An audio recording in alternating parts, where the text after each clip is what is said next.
Today, from the city of Blackwell, Oklahoma, we are recording Mr. Layman Knapp,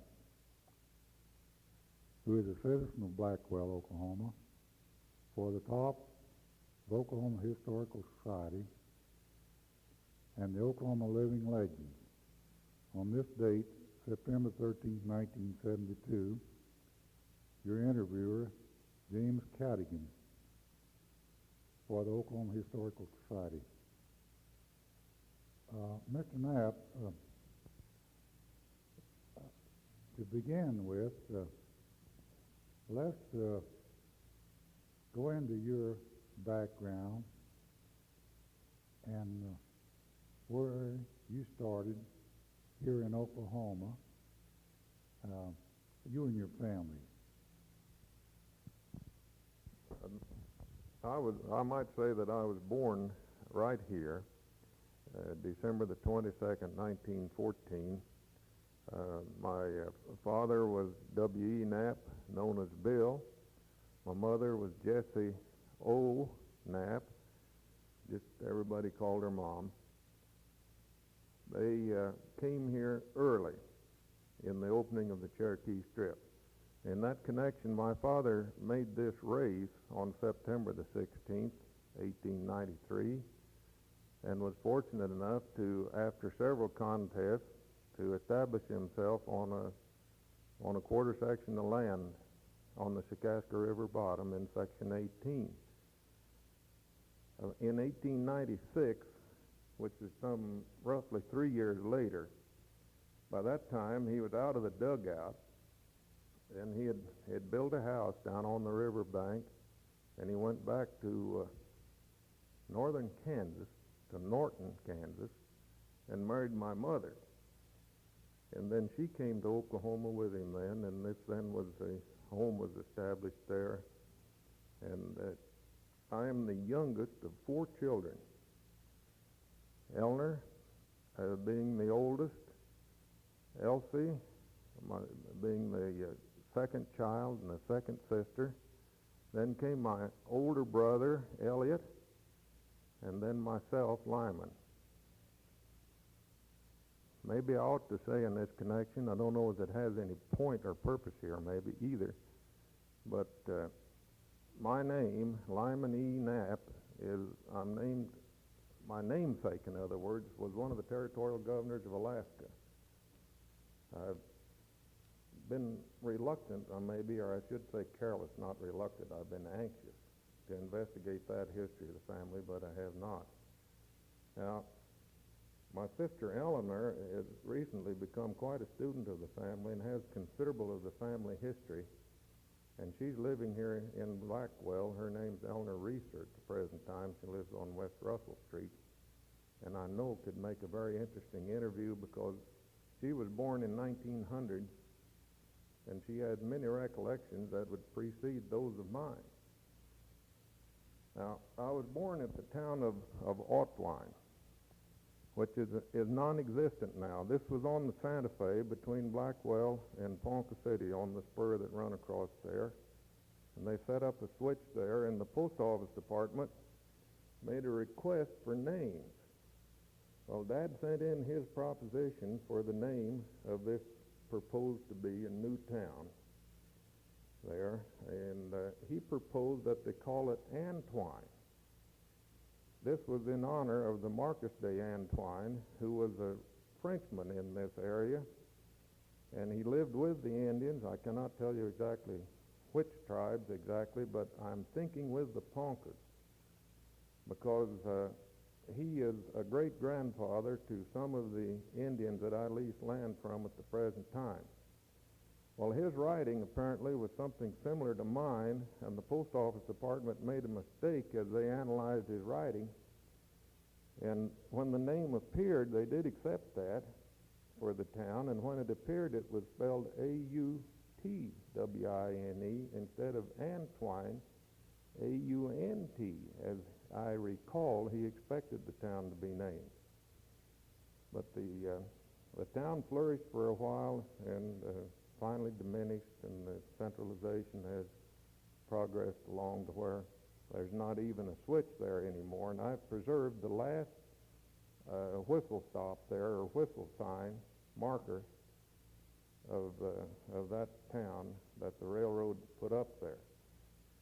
Someday this could be interesting. This just happened, I don't know, about 4 years ago. We had a local cattle buyer here when I was a young boy that shipped hundreds of heads of cattle and hogs from Autwine. It was a flourishing little place. It had 2 elevators. I don't recall just exactly how many businesses, but several. But it was diminishing by the time I began to walk through there going to school, which would have been around 1920 and in through there. The town, by the way, did suffer a disastrous fire and never recovered from that fire. My parents lived there on the farm that Dad eventually was successful in improving up on, and I was born there just across the road from the present homestead, as we call it. I still have the farm. I still have the original patent that was issued on the farm. Well, I don't know just what else you want to get in there. Mr. Knapp, tell us about the farming as on this place that your homestead. Also, the farming that you have done with you and your family later on. And we understand that your father was a state representative too. Let's have a little information about your father's representative, and also your farms out where you're living, and the kind of crops and how they progress and so on around the farm. Yes, well, getting back to that question on Dad, he was a member of the 17th and 19th sessions of the Oklahoma legislature. It matters not which ticket he ran on, I guess, but he enjoyed politics, really. He made a race for Congress. He made 2 races here for Congress, by the way. If I recall correctly, E.W. Marlin took the seat that he run for in the last race. I can't remember who contested him before and was successful in the congressional race, but he did serve there in those 2 sessions of state legislature, and this would have been in the area of 34, 37, 38 in there when I was, pretty well grown by that time. But Brother and I have farmed together here all of these years since then, and maybe that's some type of a record. I don't know, for a couple of brothers to farm together that many years. It's, I'm sure not unheard of, but it's certainly not too common.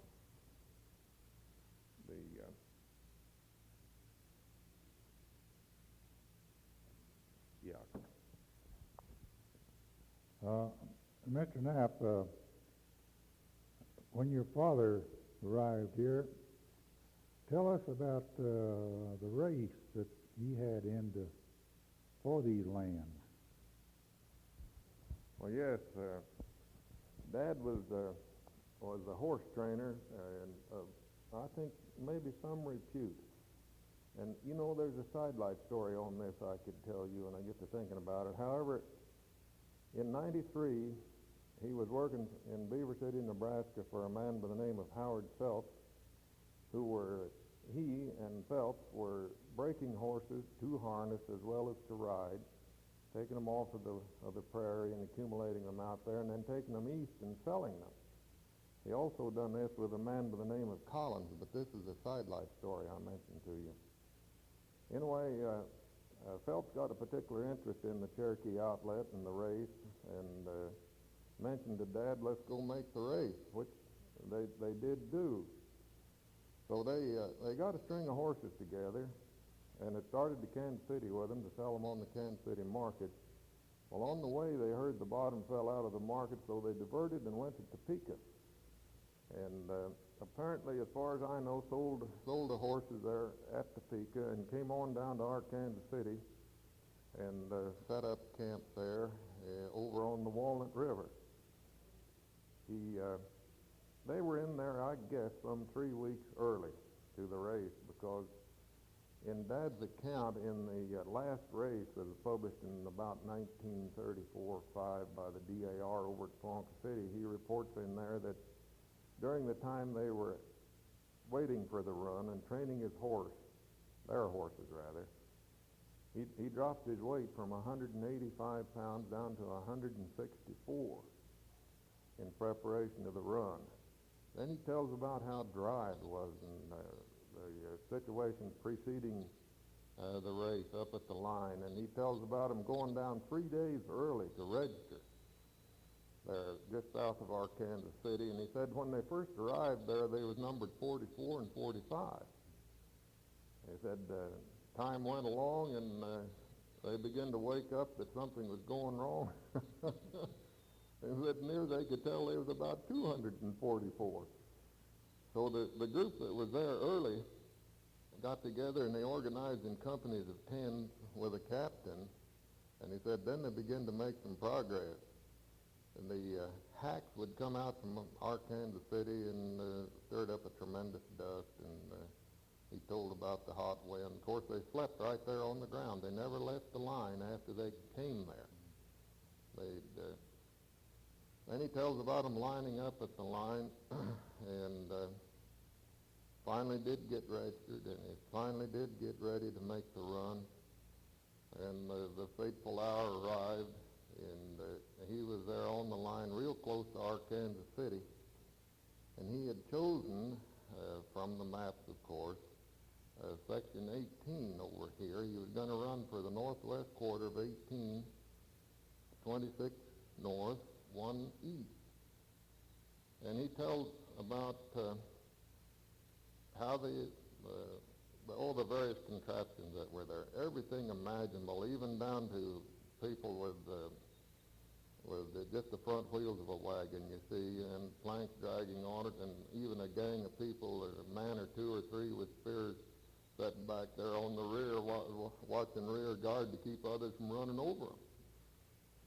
And he tells about how they would dash and run their horses too hard, and these things happen. But as they begin to come on down through the run, and as they came over there's a rise on there just a little over a mile north of this section 18. And he said as they come over that rise, he's seen about 4 horsemen milling around his quarter coming in from different directions. He evidently done a real good job of direction, because he was exactly dead on the beam, as you would say today, as to his location. He hit it right on the nose. He told about this horseman coming around the bend from the west of the river there, with even his saddle girth not fastened. In other words, he got surprised. They got there a little quicker than they thought they was. And he told about 2 more coming out of the Round Grove, which is a grove of pecan trees over there that was protected from the prairie fires, and evidently had been protected for years, and that is now the name of the community over there, is named for that grove. Those men coming out of there, and they were all over that land there by the time he got there. So he and Phelps came on down another mile and staked into section 19, which was some little over a mile south of where they intended to be. And in the heat of the battle, Phelps told Dad, "Get off and stake here, Willie," he says, "and I'll go on down and take the next quarter," which they did. And Dad got down and staked, and when they got scratching around and found the markers that the government survey had placed there, the stones, and began to identify which quarters they were on, they found out they were both on the same quarter. Dad was about 30 feet from the, if he'd have been 30 feet east, he'd have been on an opposite quarter, and had Phelps been 30 feet south, he'd have been on the south quarter. But there they were, and that's the way it was, and by that time there was people everywhere, just all over. So they decided, well, Dad told Phelps, said, you're the married man, you've got the family, said, you take this quarter. And Phelps said, well, let's go ahead and prove up on it, and then we'll work it out. We'll, settle it some way. Dad was working for him after all. But then he got to watching this quarter that we do have now, and he bought out the man that had made the race and had settled on it, and you might say legally settled on it, but he got his equity and went up there and dug him out a dugout in the bank. He said it was 6 by 8 feet, no windows, no doors, and wasn't tall enough for him to stand up in. He stood about 6'2" almost. But anyway, that's where he lived there for a while, and there was another man on the place. In fact, there were 2 more. Now, one man said he was just a fisherman, and this other man, he was a poultryman up on the river. And he was contesting Dad for this land. Well, Dad knew he was a Sooner. He had to be because of the establishment he had at the time he came in there. So time went along, and he finally bought the poultryman out. And the fisherman was gone by that time. So he goes off down to Perry to the land office to file. He had, this contest gone. And file on the land, and he was going to dismiss the contest with this other person here, the poultryman. Well, he gets down there, and everybody else is there. And colder than the dickens. And this is a story for you. On the way down there, he had to cross that Red Rock Creek. And he said he and his horse waded that creek. It was so warm. And he said by the time he got registered, it was way late. And the northwester had blown up, and he said they walked across the ice coming back. And he walked all the way back and led that horse in order to get back. Well, when he got back home to his dugout, there was the cussed fisherman. And he said, oh, no, I'm not a fisherman. He said, I'm a legal contestant here. Well, that produced kind of a riot there around there for a while. But he finally bought him off. Traded him his overcoat, his saddle blanket, and gave him a horse and all the money he had.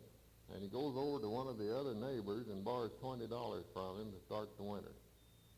And he started in up there on the upland and broke up a little patch of land to show his item of possession on it. And after some 4 years, he finally did get his patent to that homestead.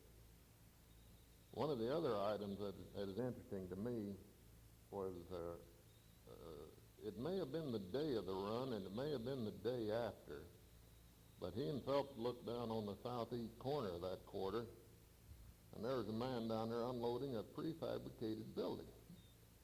And Dad showed that to Phelps, and Phelps says, I'll go talk to him. Well, Phelps come back after he'd talked to him. He was a little man and weighed about 115 pounds anyway, and wasn't of tall stature at all. Phelps come back, and he was really shook up and was telling Dad about it. And I says to Dad, well, what happened there? What did you do?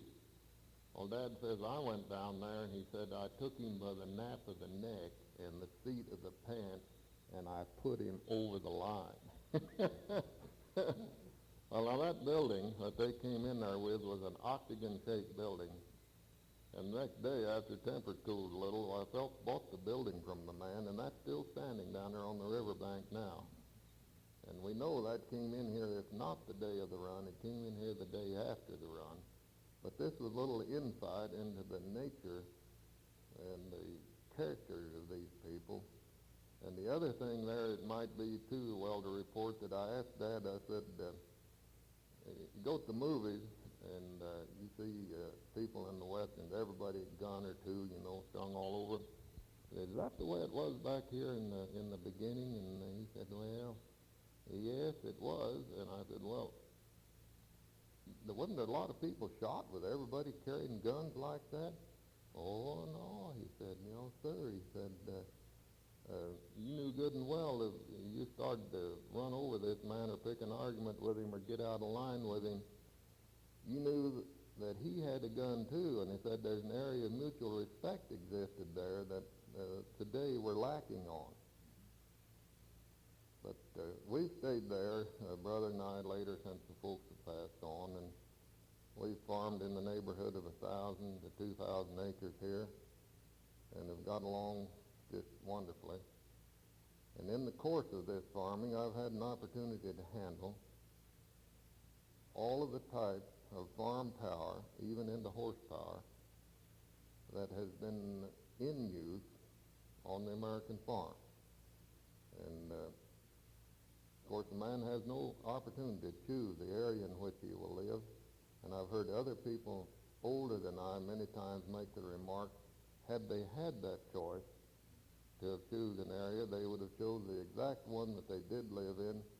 And I find myself reaching that point of conclusion again, because I have had, even though I am relatively young, at 57 or 8, I've seen power develop. I've seen the automobile develop. I remember if a person had an automobile, just as foregone conclusion as Model T Ford, you know, it had to be. And we didn't call them Fords, they were just hoopies, and that's all there was to it.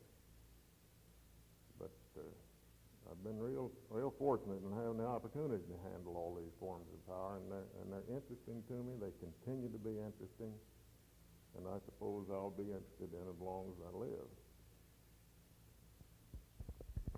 Mr. Knapp, do you remember much, and probably you're into it now, about the old steam tractors? Do you have any connections with the operation of running of those now?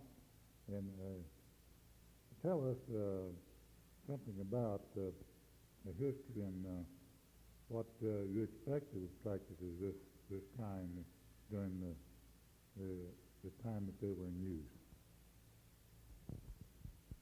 Oh yes, I have on the farm examples of these tractors. I've recently collected tractors, accumulated them. Dad ahead of me was a thrasherman in here, steam thrasherman. He operated with the neighbors in a neighborhood run, and they owned the rig. That was an 18-horse Scott return flue, I recall. I remember playing under that engine when I was just a little boy, and then Dad got out of the thrashing business, and then later went back into it. But you see, in the course of time, when he was out of it, then the custom thrashers came to our place and thrashed our grain, and that was, you know, the highlight of the year. It was equivalent to the last day of school, if not more so, when the custom thrashermen came, and they had all different kinds of rigs. Well, like I said, Dad went back into the thrashing business, and as I was in my lower teens, he accumulated a 20-horse Huber, and then he accumulated a 45-horse case, and we had those engines on the farm. And but they are indisposed now. They've been scrapped. But I've accumulated in the course of time since then 4 more steam traction engines, along with 3 of the largest gas tractors ever built. They weigh from 11 to 13 tons each, and drive wheels range in size from 80 inches high to 90, and up to 3 feet wide. This was a time when the gas tractor was in the process of uprooting and taking away from the steam tractor its prominent position. And right today, up at the K County Fair, is an 1890 model Russell that I've been fortunate enough to accumulate. And the little engine's in nice shape. It's 6 horsepower, the smallest ever built by that company. And many companies never built one that small. As near as we can determine from what sketchy factory records are left, there was about 100 of those built in 15 years production history. And there's about 5 or 6 of them left. believe it or not. Remarkable preservation for something that goes back from 1885 to 1900 to have some 5 or 6% of them left. This is kind of unusual, but I've got one nice little engine. It's been 20 years now since I restored it and rebuilt it. But I've been to many exhibitions with it. I've been to these thrasher groups have reorganized recently for demonstrational purposes, and other collectors get together and visit with one another and display their machines and operate them both on thrashers and on the pointed brakes, and do the hill climb and see the incline stunt done that was made famous by the Case Company. This little tractor and I have been many thousands of miles over the country doing that. And I'd kind of like to mention, too, just 10 years ago, in other words, in 1962, on July the 22nd, I was in Nebraska City, Nebraska, with this little steam tractor, the 6 horsepower, and I reenacted the 100th anniversary of the first self-powered road vehicle west of the Mississippi River, according to the New Larned history. Now, since then I've learned that there probably was an earlier self-propelled vehicle on the West Coast, and the oldest traction engine, to my knowledge, in existence in the United States is out there on the West Coast now. It belongs to a man by the name of, he's in La Grande, California. Well, I think of that a little later. Bright, Arthur Bright, La Grande, California, has got this Averling and Porter, which was a British engine imported from the West Coast over there, and I saw that engine there a few years ago. It's a beautiful specimen. And he thinks that engine, came in there about 1870. And that's probably the oldest traction engine left in the United States. To my knowledge, it is. But this event at Nebraska City was this tractor, or engine, if you please, or road vehicle. They called it a road wagon at that time, and there's still a steam wagon road designated up there in Nebraska City where this engine did operate for a few miles. Now, Mr. Brown, Joseph Renshaw Brown, had this engine built to order, and his purpose in building the engine was overland freighting from the Mississippi River to Denver.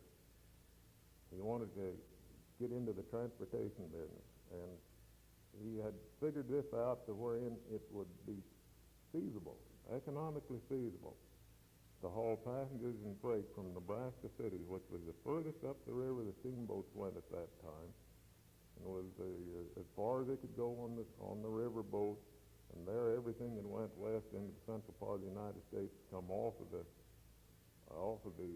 steamboats and went overland from there. Well, Brown had figured that he could move passengers and freight from Nebraska City to Denver for approximately half the cost and in 1/3 of the time with this steam road wagon. So he had this built back in New York City. The James A. Reed and Company built that engine to him on order at number 17 Liberty Street. That engine, when it was unloaded there off of the steamship West Wind, and what was the other ship? There's a controversy as to which ship it came up on. One historian says one thing and one another. Seems to me the Omaha, but I'm not sure. But when he got it there to Nebraska City, that cost him $7,400, including the cost of the engine and transportation. And about $1,400 of that was transportation to get that from New York City around there, and that seems fantastic, doesn't it? But this little tractor, with the help of George Rowe up there in Nebraska City, who has the John Brown Park, and you don't want to confuse that, because he was the abolitionist, and this is where he had a sister lived there, a sister-in-law. And this is where the slaves came up there and crossed the river over into free country, see? Now this man is quite a historian himself in that he's preserved that log cabin there, and he and I got our heads together and we reenacted that event there on the 100th anniversary of it for this little steam tractor, the 6-horsepower Russell. Now also, recently I've acquired, which was, as I wrote there in the notes, what I think to be the largest steam traction engine in many miles around, a 35-horsepower Advance. Gas tractors, they're another subject. Mr. Knapp, during this time at the transition from steam to gas tractors, there must have been quite a bit of controversy about the power of these two different types of the tractors and what they would do, and what would they do in the future for the tractor industry. Let us have your version on this. Well, yes, Jim. Just a little bit by the way of review, let's go back into the steam tractor and see what was necessary to keep that machine operating. In the first place, it was an expensive machine to begin with. A tremendous amount of hand labor went into it, into the construction of it. Even the principle of construction in steam tractors was open to controversy, and there were many different types and kinds built here in the States. Many different companies built them. You had the simple engine, you had the tandem compound, you had the cross compound, you had the double simple engine. All these different types were available to a farmer, a prospective owner. Any steam tractor, though, required a source of water and a source of fuel, and considerable quantities of each. So if you were thrashing with this steam tractor in a central location, you had to have coal available, or wood, or straw, or whatever your fuel would be. You also needed a team of horses, and a pretty good one, depending on the size of the engine, to haul the water to it. And one of the problems with steam traction engine then, as it developed, became the type of water you were forced to use due to the location you were in, and the type of fuel. And you get out here on the prairie, and I could recite to you an incident wherein a considerable of a project failed just because the people failed to consider their source of fuel. They're going out here on the prairie and collect buffalo bones. Now that's a wild one for you. But it took a considerable amount of water. And I could recite to you an incident wherein a considerable of a project failed just because the people failed to consider their source of fuel. They're going out here on the prairie and collect buffalo bones. Now that's a wild one for you. But it took a considerable amount of water to produce horsepower, and it took a considerable amount of fuel, and it took an engineer with this engine continuously to maintain the level of water in the boiler, to maintain the fire. These both had to be balanced. They had to not only equal themselves, but they also had to equal the load being applied upon the engine. Many a beautiful engine failed in its operation because of the engineer. And let's not forget there were a few boiler explosions, and these can be traced almost directly back to the operator. Traction engines were built with a safety factor of 5. Everybody used that factor about, and some of them higher than that. In other words, if you had 100-pound working pressure for this traction engine, its rupture pressure would be in the area in the neighborhood of 500 pounds. So it's evident it had a considerable reserve there. But then it becomes also evident that for that boiler to rupture under normal pressure, or anyways near normal pressure, there had to be a hot place, or there had to be some misuse somewhere, somehow. Something had to happen. And these things did happen occasionally. We had one person killed here in Kay County that I know of with a boiler explosion, and you see pictures of them along. Another thing was this traction engine was heavy.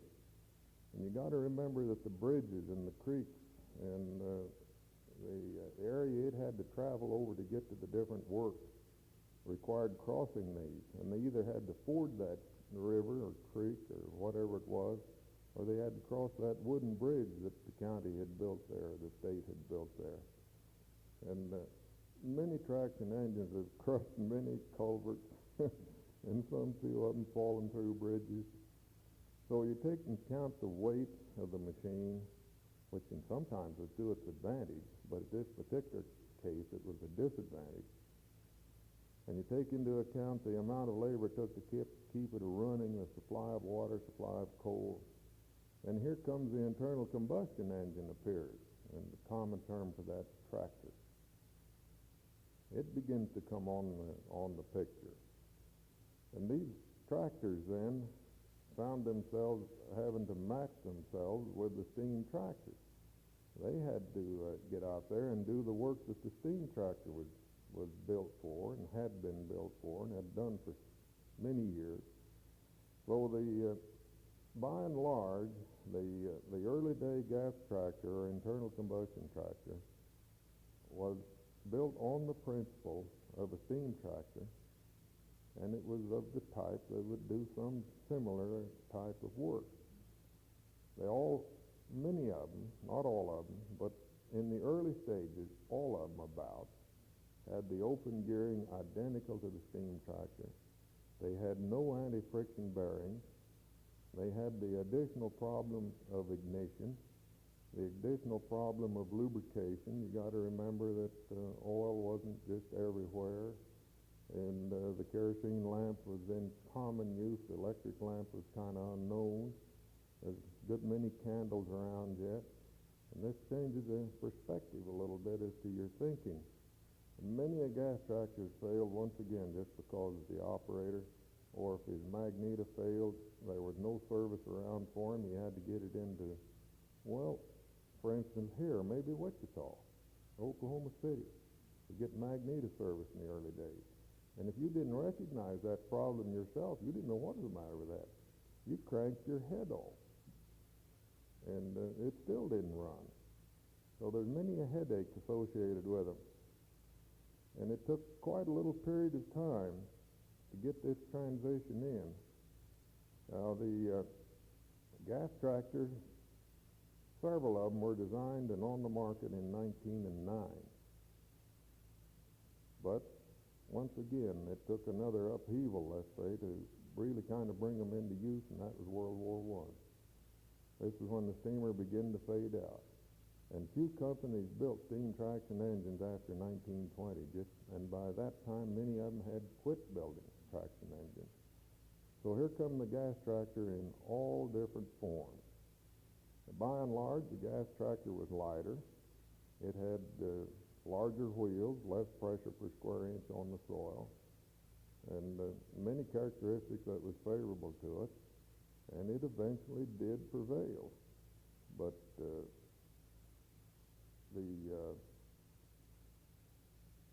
gas tractor had a long time of getting here. The transition period, how long was it? I don't know. Quite a while before it really becomes successful. And people stayed with horsepower, long after gas power was available even. And we used to talk about the soil compaction from the steam engine, and then just imagine going out there with a tractor, to do your farming with all that soil compaction. It's impractical, You just couldn't do that. Well, it is a problem, and it's a problem today even.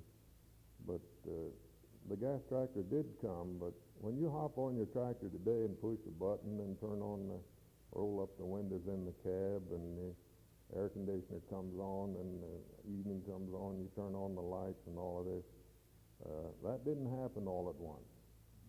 There was a long time span in between there. There's many heartaches. Many companies tried and failed. And they had some good ideas, too, things that are working and being used today. But it took lubrication, and it took more knowledge, general knowledge of the internal combustion principle. The ignition was improved greatly. Well, go back to the make and break system, for instance, on that Type E oil pull I've got out there. That's interesting. But, boy, it was a problem. It'd work. But you had to know how to work it, too. It worked both ways. It sure provided the ignition all right, but it was limited in many factors, many ways. Speed of the engine, for instance, that tractor turns top RPM, 375 revolutions a minute. Got 2 cylinders on it, 10-inch bore, 12-inch strokes, burns kerosene or low-grade fuel, distillate maybe, furnace oil even, and water. Don't forget the water. Compression ratio on that tractor, as near as I can figure, is about 4 to 1. And when that tractor is developing its rated power of in the area of 60 belt horsepower, it'll burn as much water as it does fuel. So is it internal combustion? Well, it is, but look how much steam we're getting too. This is kind of a peculiar quirk. And this is not peculiar to the early day tractor because most all of them burned water. This indicates the type of fuel you had to start with. It was low-grade fuel. Even those old machines with today's fuel, I just had that 3060 Altman Taylor out at work. We moved that big steam engine the other day, and it is fantastic what that engine will do at about 200 RPM. I've seen it flip those drivers 90 inches high and 2 feet wide on Bermuda sod with modern gasoline and no water in the fuel, no detonation, flip those drivers, boy, and that was remarkable. You just couldn't believe it. I don't see how they could have balanced the machine any better because it's maximum traction, and it picked the front wheels up, and that's when the big engine moves. We better stop talking about this. Mr. Knapp, we know and understand and have heard many a time that you are one of Oklahoma's most important collectors of antiques, autos, and tractors. Now, let's have some stories about these old automobiles that you have and are you restoring. And by the way, how are you doing with the Auburn? Well, that took in a lot of territory there to begin with, but yes, I love Auburn automobiles. And this is an early love of mine because, you know, I thought my father, well, let's go back one step further. Dad bought my brother, older brother than me, Elliot. I say he bought it for him. He didn't really, but he wound up in just about in 100% possession of a 1926 Buick Sport touring car. That's when he was a young man, see. Well, I was 4 years younger, and by golly, as I began to grow up, I thought that ought to be, you know, kind of community property. But he had other ideas about it, so finally evolved around to the point where the folks looked like they was going to have to get me a car. Well, right in the middle of hard times, and the Depression came on just after Dad bought that Buick in 1928, and but we struggled along on the farm and was living pretty good, really, in a way. And we never went hungry. So eventually, Dad went to Tulsa one day, and he took myself and my brother-in-law along, and we were driving a 28 Buick Coupe, a little standard 6-cylinder coupe, nice little car. Enjoyed the car, but it still wasn't an open car. I need the sport model, you know. And we come past on 9th and Boston, there in Tulsa. Greenleaf and Letterman was a Cadillac and Oldsmobile dealer there. And setting up on this curb, there's kind of a little hill there, set this 1932 Auburn Fed. And as we walked up to that car lot, I got a hold of Dad and shook him. I said, "Say, Dad, buy me that car. That's it right there. I'd never seen one before in my life, to my knowledge." And it was 2 years old then. This was in Thanksgiving time of 1934. And here was Lyman, 20 years old. Boy, what could be better? Nearly. I was 19 at the moment. And believe it or not, Dad stood around there a little while, and he bought that car. And we left the Buick in Tulsa And we came home in that 32 Auburn with about 18,000 miles on it, and boy, pretty nice. This was 100 horsepower, 8-cylinder car, 2-speed rear axle, and equipped with a Phaeton body, a limousine body. You can lay your fingers across the height of the windshield. It was real low to the ground and wide stance. Forget the rear tread, I think it's 62 inches, but wider than standard. So we come driving in that car, and boy, that was pretty nice. Well, I kept that automobile. It's today in a fine state of preservation. We used it only in the good weather, and we drove it very sparingly. One thing, it was expensive to drive in relation to the Model Ts that we used. You know, that was our normal transportation. But I've kept the car and done some restoration on it. I drove it 100,000 miles in its normal lifetime. It's pretty much the original yet, and nice appearing automobile. But of course, as the time goes on, and the Auburn Cord Duesenberg Company building, let's say, fantastic automobiles, and finally coming into extinction, you see, and then automobiles getting more and more interesting to me. I had an interest always to own a 12-cylinder Auburn, which they were building at the same time they built my 8-cylinder. There was a few of them around, and once in a while you'd see one of them. So time goes by, and different things happen, and I eventually wind up with, I guess I've got 5 Auburn automobiles. I've got a 1911, and I've got a 2-cylinder, 1907 or 8 or 9 in parts, looking toward restoration. And I've got the 1911, which is pretty nice, but not restored. And then my collection jumps up to the 1930 convertible coupe, and this one here. Then comes the 32 8-cylinder that the folks bought me. Then I have this 32 12-cylinder here. It's speedster type. Then I have a 34 12-cylinder sedan, salon sedan, also in the collection. It's quite a fantastic automobile. The 1930 is a wonderful car. And these 12 cylinders were not to be sneezed at. And looking back again, isn't it peculiar that the automobile industry of America in 1930 began to build the massive automobile? 31 more companies came out with them. 32 and 3 more companies appeared. And you got the 12 and even the 16-cylinder automobile on the market. And as one man said to me, why, how in the world could they sell those cars? You couldn't even make a down payment on a sandwich at that time. And this is about the truth of the matter. But those automobiles now are the classics, you see. As you get into collection of them and into the antique auto clubs, whichever it may be, Horses Carriage Club, Veteran Motor Car, or whatever, why, those are the classic automobiles. They just, as the boy says, or the man says, they don't build them that way anymore. And this 12-cylinder Speedster I have is one of about maybe 5 or 6 left. To my knowledge, they don't know how many 12-cylinder cars were built. Those records are extremely scarce. But this automobile of mine is numbered 280, and it's become evident now through the restoration of it, as we thought before, but now we know for sure that those things were hand-built.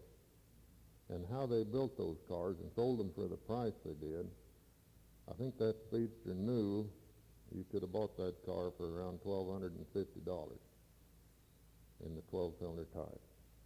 Now my 8-cylinder Phaeton listed just under $1,000 in 1932.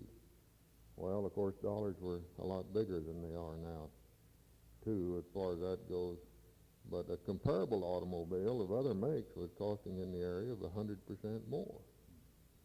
That may have been one of the downfalls to Auburn, I don't know, because in 37 they ceased production.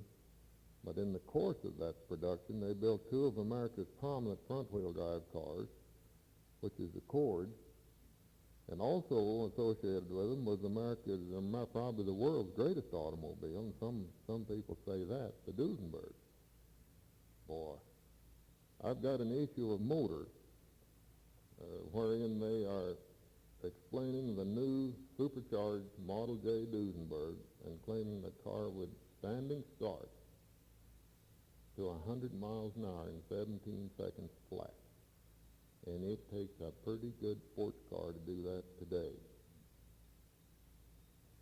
That's some automobile in that respect. The 12-cylinder hung up many records. But getting back into this type of automobile, here the older Auburn, which you might say was the basis of the company. This old style here that they discontinued in 1930. In 1927, Auburn took 3 stock automobiles and went to the Atlantic City Speedway. And they set out after endurance records. They run those automobiles 15,000 miles. And in the course of that race, or that run, it really was, it was sanctioned by AAA, or I guess it was AAA. They broke 34 existing records and established 37 more with a 27 model Auburn, 3 of them.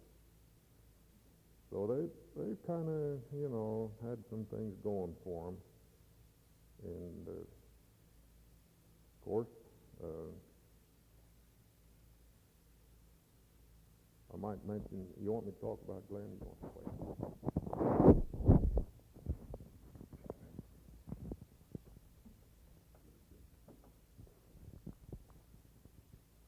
Also, Mr. Knapp, your plans with Mr.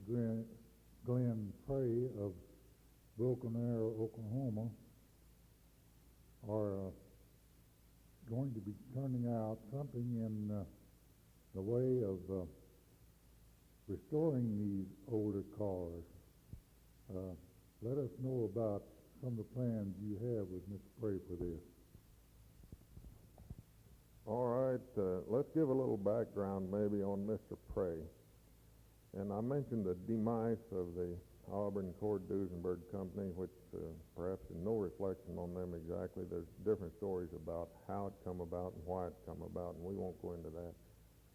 But about 1962, I could be off a little, Glenn Prey bought from Dallas Winslow the remnants of the Auburn Cord Duesenberg Company at Auburn, Indiana. And these people were, as I mentioned before, the parent manufacturers of these automobiles, and at that time was the oldest established automobile company in America. So he accumulated that entire stock of parts as it was, and there was tons of them, and I've sorted many pounds of parts and accumulated them and put them in bins for Glenn down there at the time. So I've been closely associated with him. And we might say also that he was the man that reproduced the 8/10 size Cord automobile. He built about 100 of them under his supervision. And then on the change of management, there was about 13 more of those front-wheel drive automobiles built in the 8/10 size, which was a replica of the original Cord Seat. But the car was smaller. It was 8/10 the size of the original. Well, at the present time, Glenn Prey is reproducing Auburn automobiles. He 1935 and 1936 boat-tail speedster supercharged with the pipes out the hood has been his first project. As of today, he has produced and sold 30 of those automobiles. They are all over the United States, you might say, as far as about 28 of them can go. And one of them was recently purchased by the King of Morocco and shipped overseas. It made quite a little story about that. Well, in the process of reproducing this Auburn, they are almost identical to the originals, designed back there by Gordon Brewing and possibly another person. I think I'm correct on this speedster. I think Gordon Brewing did design that. I know the Cord was his product, the last one, the 8/10 Cord. was his product. But he had taken molds off of the original bodies and portions of them, many portions of them, the hardware, the doors, the windshield, the top machinery, the radiator grills, and most all of it are identical to the originals, but they're on modern chassis, and they're somewhat lower to the ground than even the original automobile. Now, to get back to the 12-cylinder Auburn here that I own, the 12-cylinder Speedster, he has done that with that automobile also, and has just recently produced the first body, which is an exact copy of my automobile. It's been sold to a customer in Mexico City, and he will do as he chooses with it, either put it on an Auburn chassis or he'll put it on some other type of chassis, but it'll basically be an Auburn automobile as far as all its outward appearance is concerned. Now, it had recently developed, since the annual Auburn Cord-Duesenberg meeting at Auburn, Indiana, someone of Glenn's acquaintances back there has leased for next Labor Day the Indianapolis Speedway.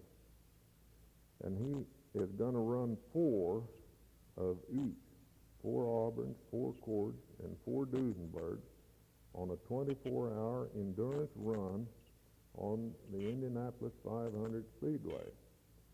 And I've been invited to bring this 12-cylinder Speedster to that event. And I consider it to be a rare opportunity to have the opportunity to be there, much less be on the track with your automobile. And boy, I sure want to make that event. And of course, the Auburn should be in tip-top condition by then because it's practically restored now. It's originally equipped with a 12-cylinder Lycoming engine, 391.6 inches displacement. It has a finger-type valve action on it. It has a 2-speed rear axle in association with a normal 3-speed transmission ahead of it.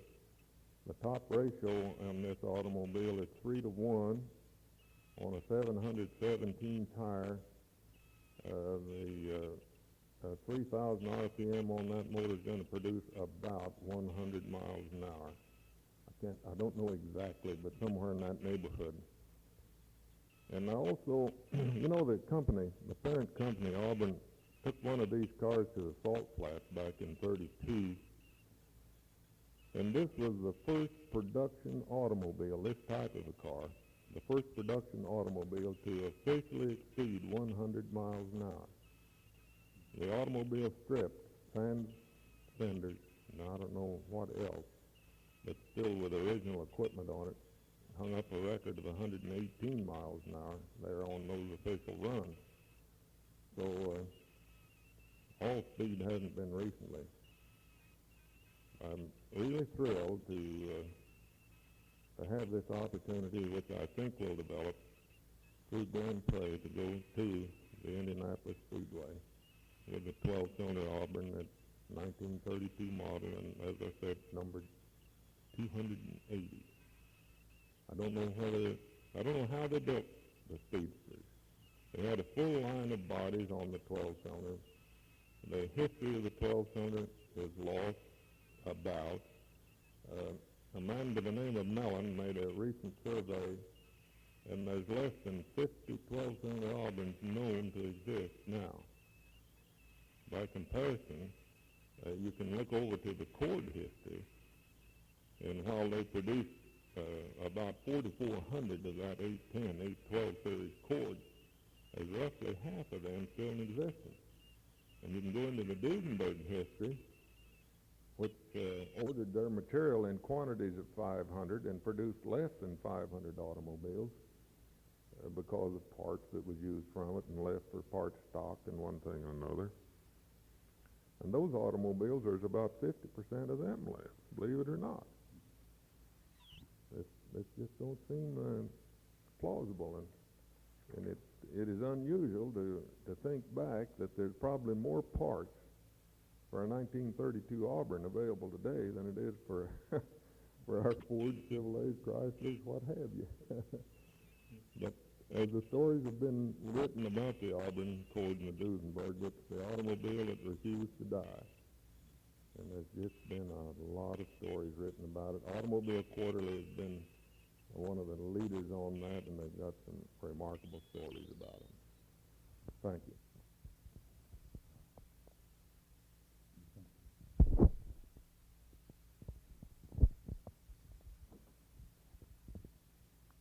Mr. Knapp, tell us as a closer, how romance was in these days with this type of car that you've explained to us?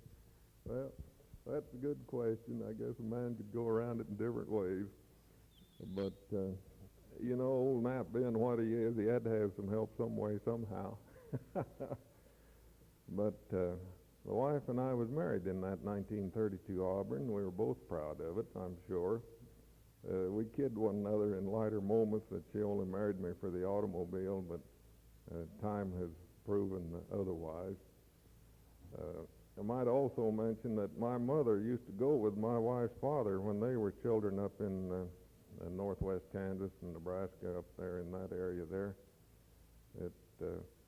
Anyway, I was driving that automobile when I met my wife, Merle. Her maiden name was Keith. And we drove that automobile on our honeymoon, and it looks just as good today, nearly, as it did then. In fact, I'd say a little better, because it has been repainted. And it possibly would be a little better in appearance than it was then. And we've lived real well, happily. We haven't been hungry, haven't had any particular troubles, you know. Day-to-day things come up and go. But I've got 2 children, wife and I have. Evelyn, who is now married to Albert Urban. Her name would be Evelyn Urban. The younger daughter is Carolyn, and she's married to Gary Chambers. Now, the Urbans live here at Blackwell. They're farming here, and we're together all the time, in and out of the farms and like that. But Carolyn and Gary Chambers live in Oklahoma City. The Urbans have 4 children. That's grandchildren to me. That is Jenda is the oldest, and then comes Krista, and Frank, who's the only grandson out of this group, and then comes Mona Kay for the Urbans. For the Chambers, they have 2 children. The older is Annelle. The younger, now what, just a year old, something matter. I better not say, because my memory is not correct on ages and different things like that, is Kimberly. They're living in Oklahoma City. We're just proud of the whole family, and we just thank you very much for the opportunity to be on this interview, and I hope it produces the desired results for, you know, us people at the present time as well as the future. We have just completed a very delightful interview with Mr. Layman Knapp of Blackwell, Oklahoma, for the top of Oklahoma Historical Society of Blackwell and the Oklahoma Living Legends of Oklahoma Christian College. Your interviewer on this date, September 13, 1972, is James Katigan.